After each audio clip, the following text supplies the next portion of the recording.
Hello guys. कैसे हो आप लोग? क्या यार, अभी भी यही सोचने में लगे हो कि मेलोडी इतनी चॉकलेटी क्यों है? और फैब बर्बन को अगर फैब ना बोले तो और क्या बोले? तो यार छोड़ो ये सब, क्योंकि आज मैं आपके लिए लेके आया हूँ कुछ काम की बात। नमस्कार दोस्तों, स्वागत है आपका मेरे यूट्यूब चैनल पे। तो यार बहुत हुई ये अडानी और हिंडनबर्ग की तू में। तो चलो आज तो इस रिपोर्ट का पोस्टमार्टम ही कर डालते हैं। सबसे पहले आपको यही सवाल हो रहा होगा कि ये हिंडनबर्ग कौन है, और दूसरा कि ये नेथन एंडरसन कौन है। तो चलिए सबसे पहले हम बात करते हैं। लेकिन रुको, यहाँ पे राजेश अरोरा हमसे कुछ कहना चाहता है। हर बार पहला सवाल पहले पूछा जाता है, दूसरे के साथ ऐसी नाइंसाफी क्यों? दूसरा सवाल पहली बार पूछो। तो आओ यारो, आज इस बात का भी इंसाफ कर ही डालते हैं और चलते हैं सीधे हमारे दूसरे सवाल पे कि कौन है ये नेथन एंडरसन। नेथन एंडरसन एक अमेरिकी सिटीज़न है और उनके पास CFA CAIA जैसी दमदार डिग्री है। शॉर्ट में कहूँ तो एक फाइनेंशियल एंड इन्वेस्टमेंट एनालिस्ट है। और इन्होंने पहले इजराइल में एक एम्बुलेंस ड्राइवर की भी नौकरी की हुई है।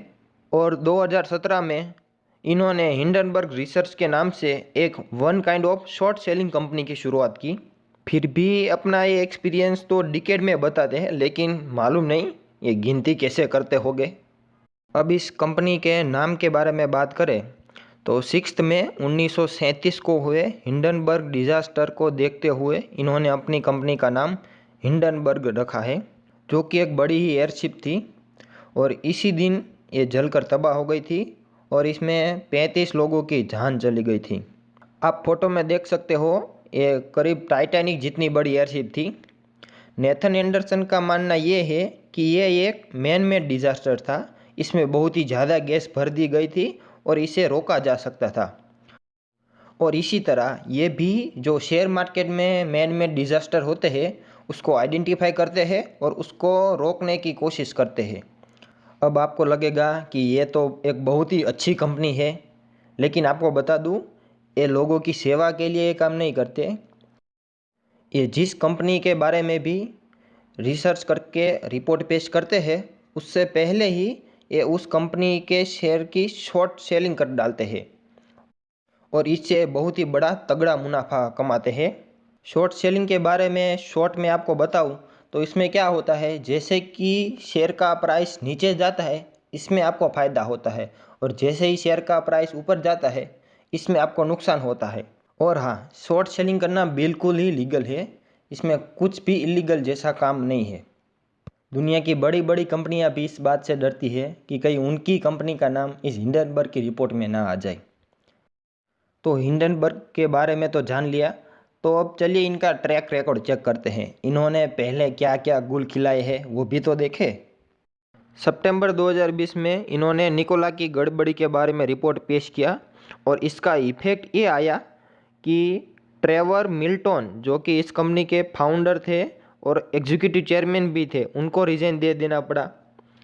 इसके अलावा इन्होंने जून 2020 में विंस फाइनेंस, 2020 जून में जीनियस ब्रांड, मई 2020 में चाइना मेटल, अप्रैल 2020 में SC वर्क्स, मार्च 2020 में प्रेडिक्टिव टेक्नोलॉजी ग्रुप, सितंबर 2019 में ब्लूम एनर्जी के बारे में रिपोर्ट पेश किया था।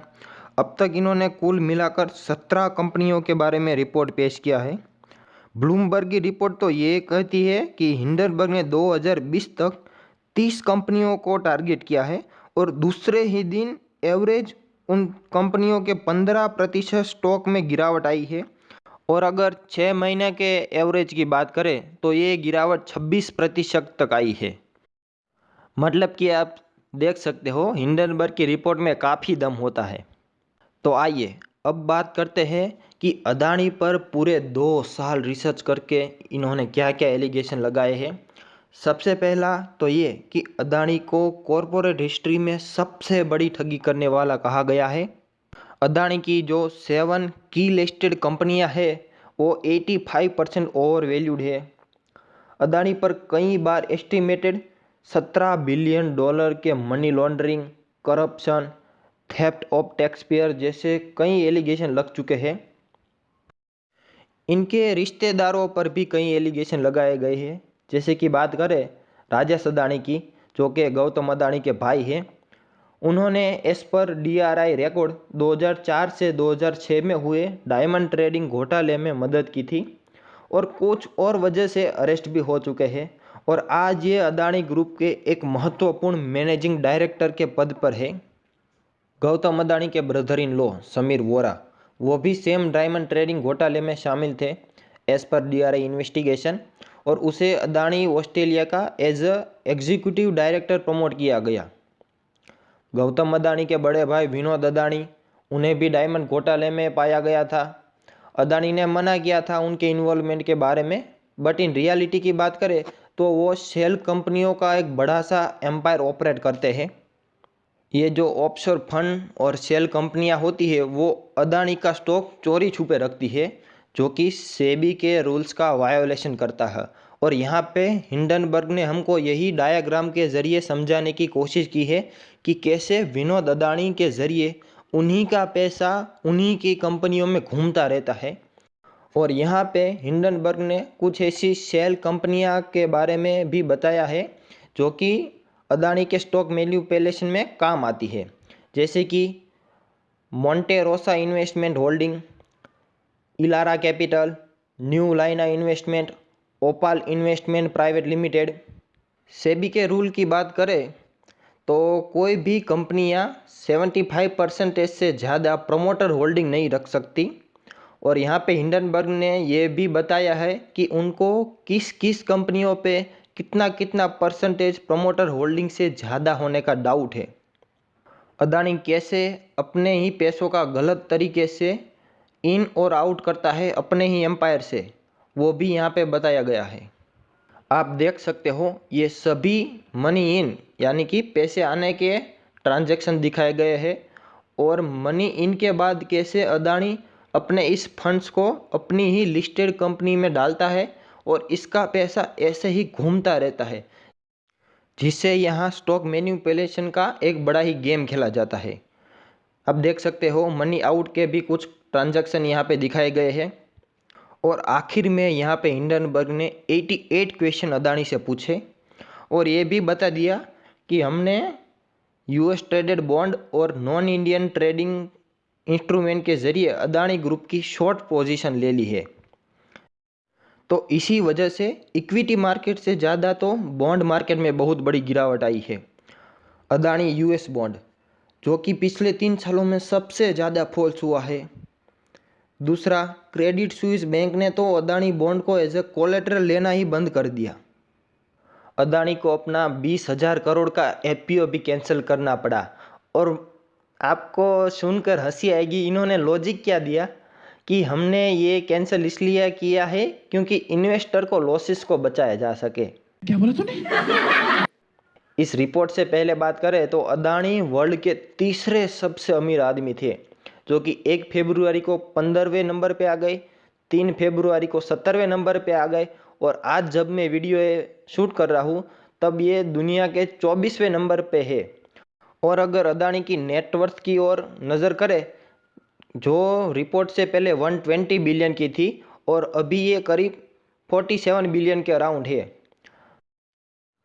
इनकी कंपनियों का परफॉर्मेंस देखें तो ये तो शेयर मार्केट में लोअर सर्किट हिट कर रही है। और यहाँ पे LIC को भी 16,580 करोड़ रुपए का 2 दिनों में लॉस हो गया, क्योंकि LIC का भी पैसा तो अदानी में इन्वेस्ट था। RBI ने भी अदानी ग्रुप को लेके इंडियन बैंक से डिटेल मांगी है। और यहाँ पे विपक्ष को भी सरकार को घेरने का एक बहुत बड़ा मौका मिल गया है। और इसके बीच अदानी का भी रिस्पॉन्स आ जाता है और वो हिंडनबर्ग के 106 पेज के रिपोर्ट को काउंटर करते हैं अपने करीब 400 पेज के रिपोर्ट से। और वो कहते हैं कि ये अटैक अदानी पे नहीं हुआ बल्कि इंडिया पे अटैक हुआ है। फिर तो यार मोदी जी को भी यही कहना पड़ेगा अदानी जी से। कितने तेजस्वी लोग हैं हमारे पास, कितने शानदार विचार रखते हैं जी। इसके काउंटर में हिंडनबर्ग ने कहा कि आप फ्रॉड को नेशनलिज्म के पीछे छुपा नहीं सकते, और ये साफ कर दिया कि हमें इंडिया पे पूरा भरोसा है कि इंडिया एक बड़ी डेमोक्रेसी है और इमर्जिंग सुपर पावर है। मतलब कि हम इंडिया को कुछ नहीं कह रहे, हम आपके ऊपर एलिगेशन लगा रहे हैं। अदानी हमारे 62 सवालों के जवाब देने में फेल होते हैं। अदानी ने हिंडनबर्ग पर भी एलिगेशन लगाया कि यार तुम ट्रांसपेरेंसी की बात करते हो, खुद तुम्हारे एम्प्लॉई, इन्वेस्टर, तुम्हारे पीछे कौन है, तुम्हें कौन फंड देता है, इसके बारे में भी तो कोई नहीं जानता। आप देख सकते हो चार्ट और प्रेजेंटेशन के ज़रिए अदानी ने रिपोर्ट में अपनी कंपनियों को बहुत ही अच्छा परफॉर्मेंस कर रही है ऐसा दिखाने की कोशिश की है। अदानी ने उस 88 क्वेश्चन का ब्रीफ रिस्पॉन्स भी दिया है, लेकिन हम शॉर्ट में देखते हैं 65 क्वेश्चन का आंसर ऑलरेडी पहले से ही उनकी वेबसाइट पर अवेलेबल है। 18 क्वेश्चन थर्ड पार्टी और पब्लिक शेयर होल्डर के हैं, हमारा उससे कुछ लेना देना नहीं है। और बाकी बचे 5 बिल्कुल ही बेसलेस क्वेश्चन है। और अदानी ने माननीय न्यायालय के कुछ ऑर्डर भी दिखाए हैं जो कि उनके फेवर में आए थे। और अब फाइनली ही देश की सुप्रीम कोर्ट ने इस बात को बड़ी गंभीरता से लेते हुए एक कमेटी का गठन किया है जो अदानी पे लगे इस एलिगेशन को इन्वेस्टिगेट करेंगे और 2 महीने में कमेटी को अपना रिपोर्ट भी प्रेजेंट करने को कहा गया है। इस कमेटी की अध्यक्षता माननीय रिटायर्ड जज AM सप्रे जी करेंगे। लेकिन ओपोजिशन पार्टी अभी भी एक JPC यानी कि जॉइंट पार्लियामेंट्री कमेटी की डिमांड कर रही है। तो दोस्तों ये थी अदानी और हिंडनबर्ग की अब तक की कहानी। नतीजा तो इन्वेस्टिगेशन के बाद पता चल ही जाएगा, लेकिन इसके बारे में आपकी क्या राय है, आप क्या सोच रखते हो, इसको कमेंट में ज़रूर बताना। और हाँ, मैंने इन दोनों रिपोर्ट अदानी और हिंडनबर्ग के दोनों रिपोर्ट को डिस्क्रिप्शन में लिंक दे दिया है, आप चाहे तो वहाँ से इसके बारे में और जानकारी ले सकते हैं। तो दोस्तों अलविदा और मिलते हैं कभी एक ऐसे ही वीडियो के साथ। और जाने से पहले एक आखिरी बात, अपने नाक से उंगली निकालो यार, और इसी उंगली से इस वीडियो को लाइक कर दो और चैनल पे नए हो तो सब्सक्राइब भी कर देना। ठीक है, एक तो लाइक और शेयर ठोक दीजिए महाकाल का दबा के लाइक और शेयर। बाय बाय दोस्तों, जय हिंद, वंदे मातरम।